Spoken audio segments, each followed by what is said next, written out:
Awesome. Thank you guys so much for coming. Thanks for Jacob. Thanks for pulling this all together and stuff. Thank you. Thanks for coming down, Larry. Yeah. Really appreciate it. Tonight we're speaking with Larry Norris from Decriminalize Nature, who's done a lot of work on the policy changes and building the framework for decriminalizing psychedelic plants and fungi in a number of counties. And yeah, let's give it up for our guests. Larry. Awesome. Yeah. Larry, if you want to give us a little introduction about kind of your background and everything that you've done. I know that, with everything, the whole landscape changing right now across the country, it seems like every day you see a new piece of news coming out that another country is either decriminalizing or allowing more and more people to access the benefits of entheogenic plants and fungi. I think that right now is just a really great space and time for a lot of places. If you want to give us a little background on where you came from and where you're going. Yeah, so thank you everybody, appreciate it. It's really wonderful to be here. It's a pleasure to be able to have this conversation with so many different people all over the place. And my background, I studied, and I'll try and not do my talk now, but yeah. So I studied in my undergrad. I did some neuroscience work. Was very much into the brain, and then I started having these big experiences that were like, wow, the brain, the consciousness is so much bigger than just the brain, right? And that sort of started me on my path, which I'll talk about in a little bit. But at the end of it, we ended up getting to conversation around policy. Mm-hmm. We were talking about how do we create a conscious community center was the reason for the meeting, mm-hmm. right? And you know how when you have the type of meeting where it's like everybody in the room is the right person, and you're like, oh wait, that person knows. Wait, oh yeah. And it's just like magic kind of happens, right? And that's kind of how this meeting was. Like we're starting to talk, yeah, talking about policy, and we're like, hey, why can't we do this here? Yeah, And what types of conversations would we want to have? If they can do it in Denver, and they can do it in Oregon, what can we do here in Oakland? What can we do here in Oakland, mm-hmm. California? And I think that was really beautiful because it's still new. It's like you're creating the board in front of you, right? So you get to do whatever you want. Yeah. Really. And so not being held and bound by, and we had a lot of people saying, you have to do it this way, or you have to go this route, or you have to go like this. And we're like, to us, we were there trying to create a conscious community center. So you're just hanging out, having fun, and all of a sudden you're like, wait, we're actually making things happen. So since policy wasn't like there was no pressure, it was like we can just try this out. We can experiment. Yeah, right? yeah. And luckily for us, the experiment worked really well. We did it in such a way that was packageable, mm-hmm. so that there are a lot of other cities that can say, what did you do? How did you do it? Hey, this is our template. Here's some strategies. Here's some ideas. Yeah. This is what works in this city. Go to town and really like build that local leadership. And it's been such a beautiful thing to see so many different people in so many different cities educating the community, building support structures. Mm-hmm. Because even if they don't pass policy in their city, there's something to be said about people are reading it in the news, they're seeing it in the Michael Pollan Netflix thing, they're seeing it in all these other places, right? So people are going to be finding this material anyway, whether it's illegal or not or whatever. So on top of all the policy stuff, there's also now these communities that are being built, these strengthening of communities that are there for support, that are there to be able to help engage people, talk about ethics, talk about healer-led collectives, different types of things that can happen locally, much better than, where do I go to talk to somebody about these experiences? Exactly. Profound experiences. Yeah, and Decriminalize Nature is kind of like building the framework out to kind of franchise out to all of these different areas. So, and where did this start? Where did you get the idea for Decriminalize Nature? And even just the name, obviously, it's self-explanatory. But can you tell me about how the Decriminalize Nature kind of came to be? Sure. Yeah. So like I said, we came together to talk about this sort of conscious center. The conversation we were talking about was between Denver and Oregon. This was in 2018. So mm-hmm. Denver had passed their ballot initiative passed in May of 2019. We passed just 1 month later in June of 2019 with a totally different strategy. In Oakland. Right? Oakland, yeah. So the Denver one was a ballot initiative. A ballot initiative is kind of expensive, requires a lot of people to sign something, and then it requires a lot of people to vote on something. Mm-hmm. So that's like, you have to educate now 100, 200, 300,000 people, or somehow get the word out to all these people, and hope that maybe some other people that you don't get the word out to will still be involved.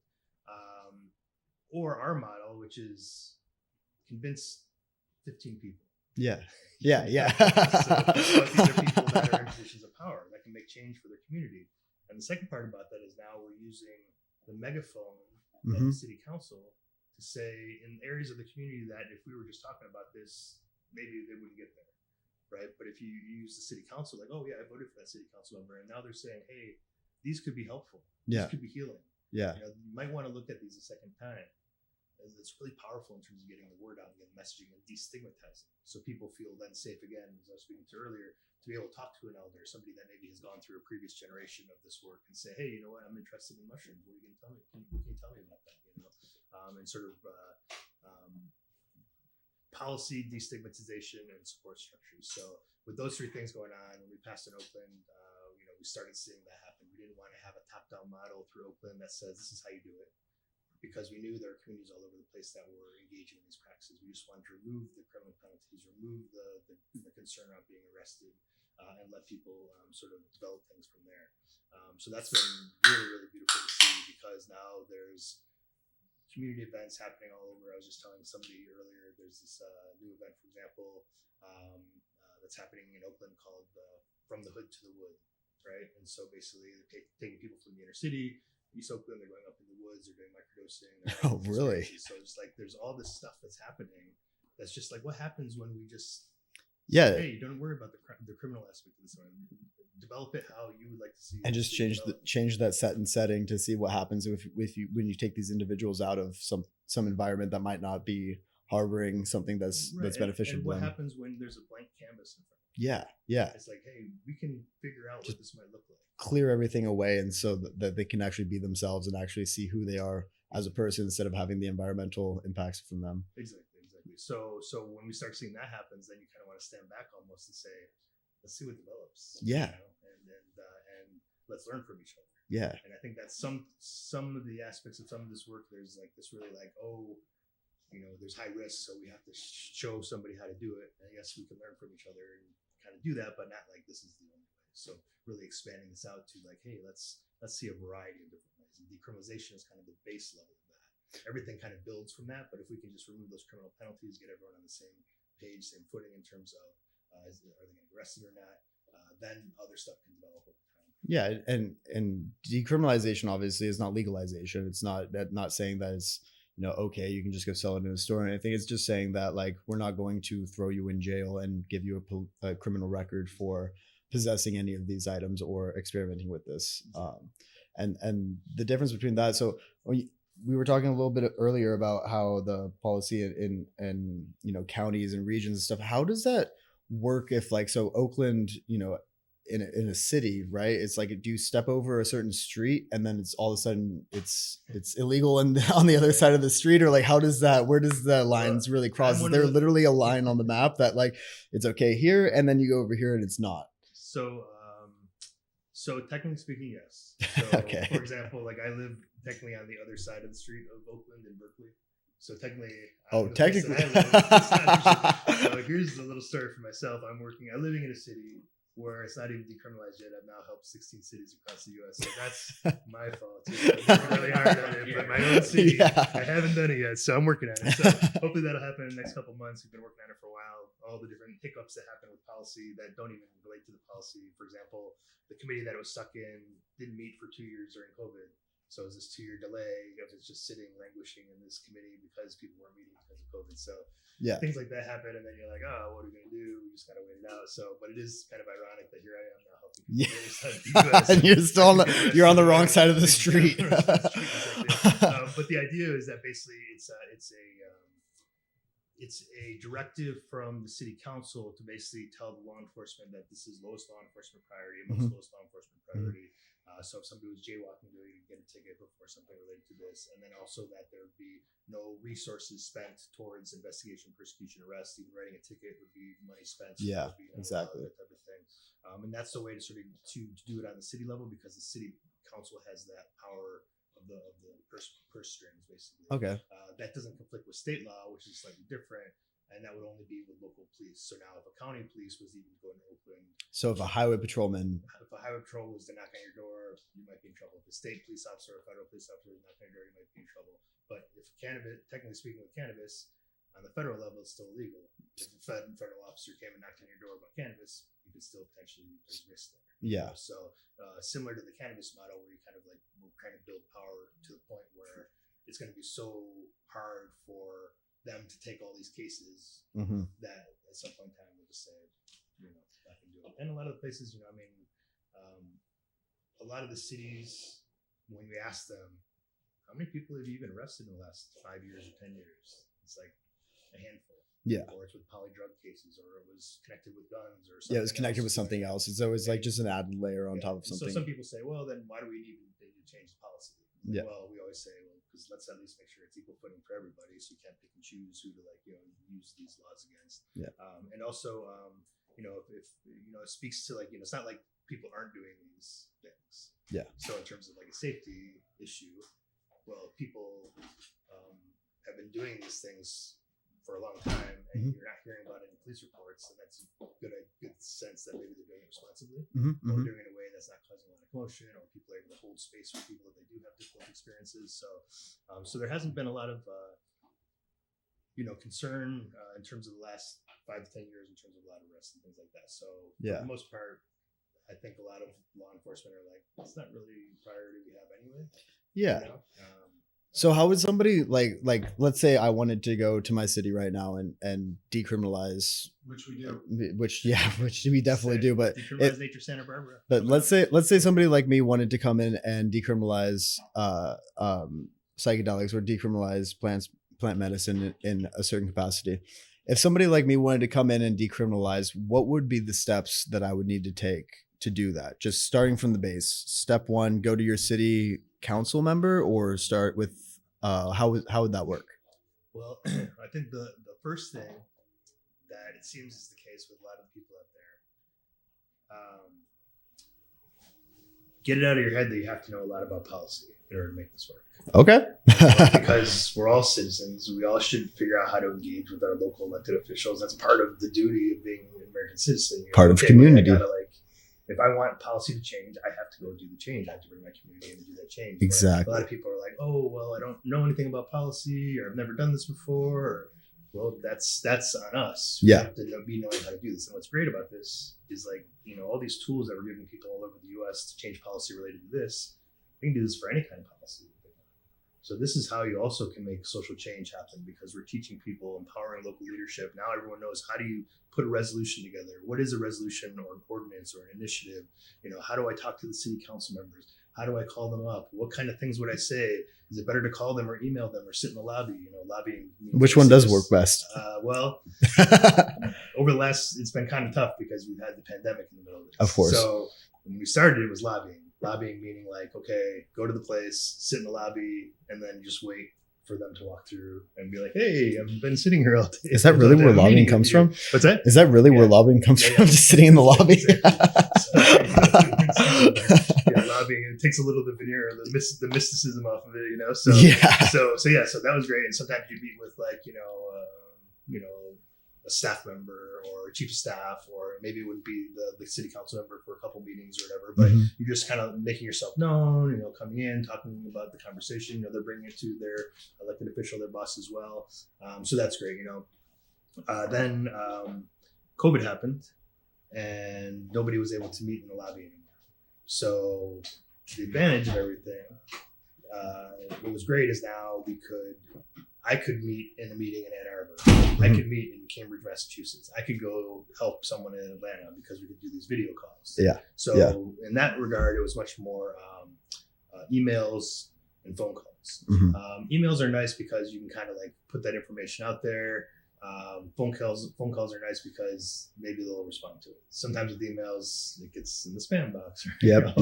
So sometimes they respond better to phone calls, but both of those seem to work. Sometimes sitting and even going to a city council meeting is really helpful. Give a kind of a pitch. But I would recommend and I'll speak to this a little bit later. It's build your team. figure out your crew of people who are going to like help to pass policy. Start doing some research on your city council members, figuring out who they are. And then figure out your pitch, kind of like how am I going to strategize to, this person, District 1 might want to hear this conversation, but District 5 might want to hear this conversation, and kind of have your team. District 216 might want to have this one. District 216, and kind of like all the things, right? So kind of like coming together and doing that. And then, what's nice is like what we offer everybody is something that has been vetted now by all these cities and terms of Mm-hmm. So whereas in the beginning, someone would be like, is this going to work? Where's the other places that have tried this? What's going on? Now it's like, oh, look, here's 16 cities, 4+ years, no increases in emergency, no increases in crimes, no increases in, public health stuff, everyone's doing it safely. For anyone out there that's actually public health research, there's tons of public health. There's all these experimental cities now that have been doing this for many, many years. There's lots of public health research out there. In terms of like trying to figure out, has this helped the community? Is it not? I think the only place that's done this so far is Denver. They have a research group there called Unlimited Sciences that's working with Johns Hopkins, and they found basically the same sort of thing. There's no concerns, there's no increases in arrest, no increases in crime, no increases in public health issues, all that kind of stuff. Is there a decrease in spending on these? I mean, decrease in spending on arrests and they're like, again, that's not a huge pitching point for us, only because if they've only arrested 5 people in 5 years anyway, it's it really doesn't. It doesn't make a lot of sense. It's a minor cost, but I think you can say that there's probably other things that we always try and think of the unintended positive consequences, right? So exactly. Maybe people are having less SSRIs. Maybe people are there's all this research on reduction in recidivism, people going back to prison or jail or that type of thing. Reduction in intimate partner violence, that would be incredible positive for cities. Reduction in substance use disorders, and so the treatment programs and things like that. Imagine a treatment program where you have to have the substance once or twice every couple of weeks for the rest of your life, or you take ibogaine once and you're done. Of course, the ibogaine treatment isn't exactly the one that maybe is the most popular to people who are trying to profit off of this, but at the same time, it's working and it's effective for folks. Exactly. So what was the ibogaine? So ibogaine, I'll talk about it in the talk a little bit. Yeah. And then what was I going to ask? Accessibility. So decriminalization obviously means that you can possess it and everything, but what's your stance on accessibility and how people should be able to access this? Is person to person? Should there be? I know that we were talking a lot about how the Oregon legislature has kind of caused a lot of hurdles for people to become certified in that space. That's obviously driving the cost of these resources up. What's your vision of accessibility for people beyond decriminalization? How would you see people accessing these in a safe way that would work with the city? Sure. Yeah. So accessibility first and foremost is by letting, because you're saying use of possession, but we're also including in there cultivation, medium and grow. So everything that we're speaking about are plants that grow from the ground, people can grow them. Mm-hmm. For the most part, everyone in here, with maybe a couple of hiccups here and there, we could all learn how to grow mushrooms pretty easy, and grow enough that we could be set for a while. So right off the bat, decriminalizing that is great because that's going to allow people to start growing, and then they're going to have more. And as we were talking about, the abundance, the cauliflower, cauliflower. You have a couple heads are going to happen. Also, you got you plant 6 plants, and you're like, oh, I'm going to have six heads of cauliflower, and then all of a sudden there's 24, and you're just sitting there like, oh, what am I going to do with 24 heads of cauliflower? But I mean, plants their only job, they have one job: grow. They just grow and keep growing, and it's amazing what happens when you start doing that at home, and you're just able to have an abundance of food. And mushrooms especially, it's like they almost, once you start growing them, they just don't stop growing. They just all they want to do is grow and survive.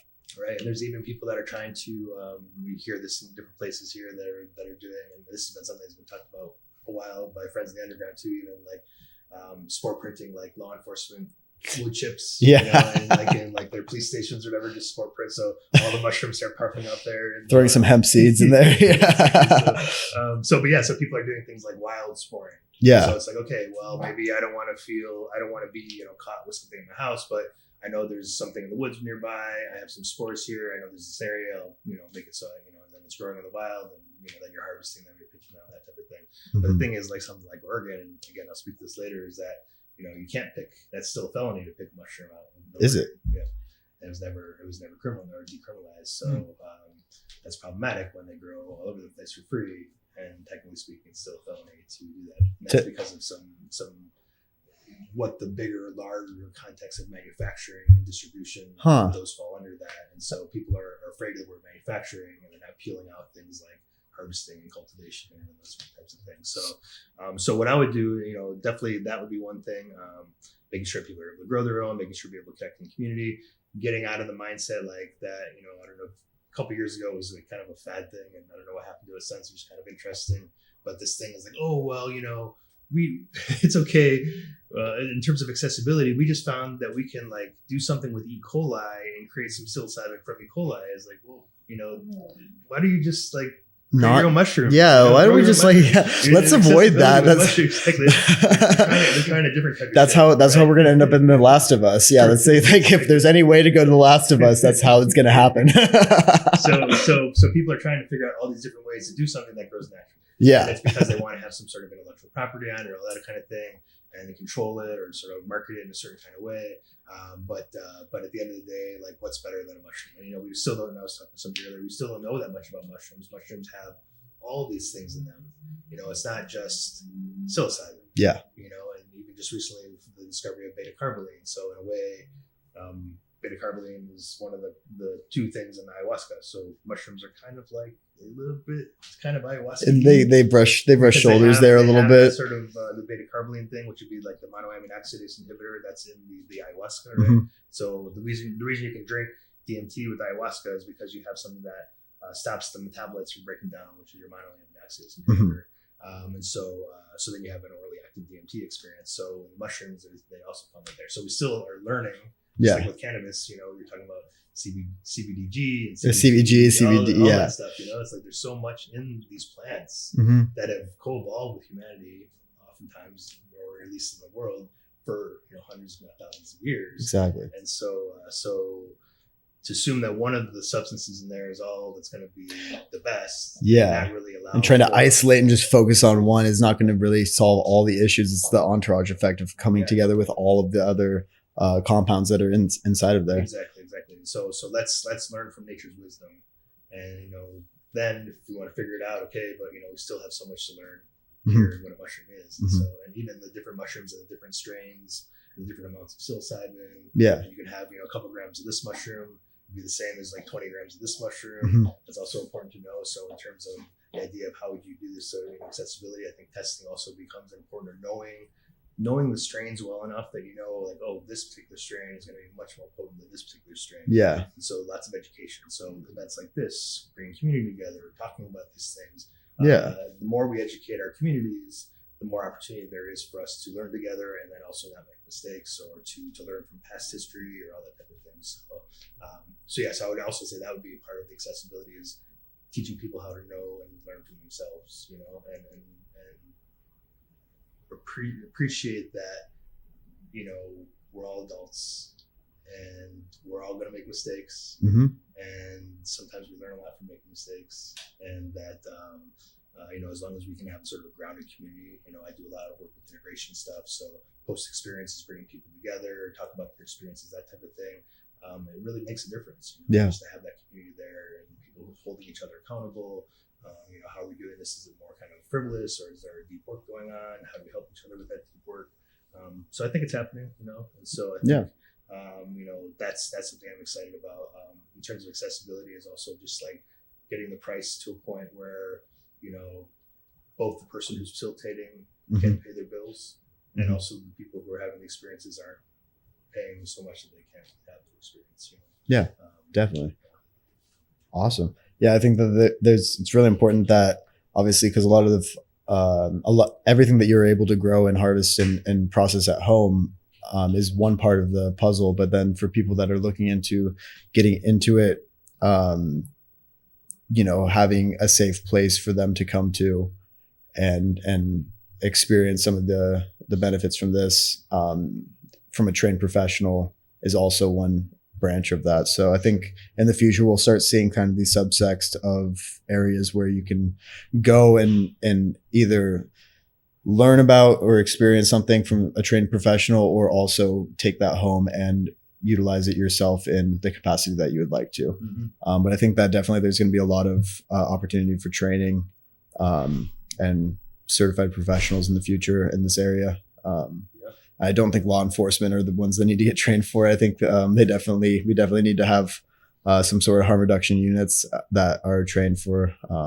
People that are familiar with the inner experience. There's a lot of debate right now about this conversation. I'm curious what everyone else thinks. Do you think if somebody is facilitating an experience, should they have had some experiences themselves? Show of hands, yes. I think that's Big yes. Yeah. Okay. So that's a big conversation that's happening right now. And some people make some good points, which are basically like, well, hey, it's really about holding space. And if somebody's in the depths of the experience, you're not really engaging too much because that person's having their experience. And so maybe a good space holder is good, but I've seen good space holders that still, if you don't really know, kind of like, oh, that's what this person might be going through right now. Yeah. Maybe you're trying to like over adjust or to like make sense of what's going on from the external perspective. Yeah. Misinterpreting the signs that's coming from them and like what they're thinking. Exactly. Because it's so far out there, so, so I think that's important in terms of integration work or the post work or the meaning making. I think that's definitely important. That's definitely the inner realms. And in fact, I don't really help people in integration with types of medicines I've never done. Yeah. Because I don't know the iboga experience, the Entheogenic experience. I have a lot of friends who do, but it's like a 36-hour journey. It's really intense. It goes through this whole process and I've never been there. So I can help them on a general sense of how to do it. Sure. But when it comes to like the deep kind of work, I always would then refer them to somebody that knows, know your scope of practice. And exactly. My scope of practice is I haven't tried it. So there you go. Yeah. Kind of work with it. But I think that's an interesting conversation just in terms of even the therapeutic modalities. How do people get trained through a state-run system? Because having the experience would still be illegal. So, for example, there's where I went to school at California Institute of Intro Studies to get my PhD. They have this training program, but nobody can have any experiences because it's not legal to do that. So they're training all these people, but they're not training them to have an experience. And some people come in and do have an experience, some don't. And there's just a wide range of ideas. But it's it's like I think somebody said it's like having a virgin sexologist. Yeah. It's like so just, unless you had that experience, it's just really hard to connect with somebody and share and speak to them about it. So hopefully that will be part of the trainings. I think we were talking earlier too about this, that sometimes there's also the trickiness of a therapeutic modality and a framework or mindset, which I was in the sort of academic roundtable and they were talking about the idea of how it's very difficult in psychiatry to think about madness curing madness, right? Using these very intense, profound, deep experiences to help with mental health stuff, right? Because it seems like, wow, how are we doing this thing here to get to, helping people with their mental health, And so sometimes there's a therapeutic mindset where, and no offense to therapists by any means, that if I'm seeing things, that means I've lost my sanity. Or if if I'm seeing something, I must be insane. If there's something that I'm hallucinating or something like that, and then that'd be this negative thing. And when you're trained as a therapist to identify those as signs of insanity, then you're going to be put in that subsect of right. people. So when you have that experience, then you have to sort of question where you're at in your own personal sanity, and not realizing that this is part of the experience is the sort of broadening. And so sometimes the things that we understand about Western mind, consciousness is all in our brains, all about these mental processes and things like that. So when we do have this expansion of consciousness, it's so weird and unusual, and people kind of don't know where to go with it. So exactly, I've heard some people that are the psychotherapists with therapeutic background that have a more difficult time because they've been trained that this is what the mind does, and then when it goes beyond that, they don't know. Here's the brain's limitations. When it goes beyond that, something's wrong, right, and then I broke it. Yeah, I broke it. What's wrong? Amazing, awesome. Well, I'm really excited to sit through your presentation, learn a little bit more about how we can decriminalize plants and fungi across the nation, and all starts with one by one, city by city, one by one. That's how it works, and it's. People are like, oh, it takes so long, blah, blah, blah. But these cities are helping to influence all the state policy now that's happening. Whether they're involved with it or not, people are talking about it. And it's so important. And I think that now that it's such a trend, and it's people are, I feel like the cities and the states are looking at kind of where to turn for, real information about this, because it's coming, it's going to happen. It's just a matter of getting ahead of it before it gets ahead of you. Right, exactly. And I think that's really important to kind of collaborate and build a community that can really start pushing this forward. Yeah. So I'm going to get out of your hair and let you Awesome. inform us about everything. But thank you so much for coming by. Thank you. Yeah, appreciate it. Yeah. Oop, let's go.